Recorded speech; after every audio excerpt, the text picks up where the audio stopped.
Chinese വിദേശകാര്യമന്ത്രി Wang Yi 2 ദിവസത്തെ സന്ദർശനത്തിനായി ഇന്ത്യയിലെത്തി. പ്രധാനമന്ത്രി നരേന്ദ്രമോദി, വിദേശകാര്യമന്ത്രി എസ് ജയശങ്കർ, ദേശീയ സുരക്ഷാ ഉപദേഷ്ടാവ് അജിത് ഡോവൽ എന്നിവരുമായി കൂടിക്കാഴ്ച നടത്തി. കൂടിക്കാഴ്ചയിൽ ഇന്ത്യക്കും ചൈനയ്ക്കുമിടയിൽ നേരിട്ടുള്ള വിമാന സർവീസുകൾ പുനരാരംഭിക്കാൻ ഇരു രാജ്യങ്ങളും ധാരണയായി.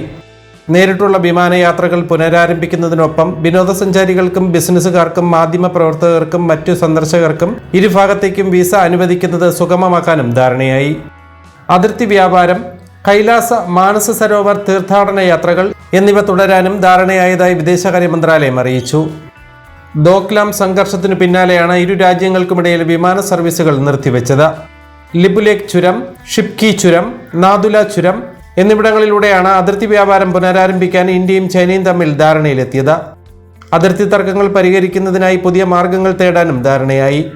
സംഘർഷ സാഹചര്യം ലഘൂകരിക്കുന്നതിന് നയതന്ത്രതല, സൈനികതല ചർച്ചകളും ഇരു രാജ്യങ്ങളും തുടരും.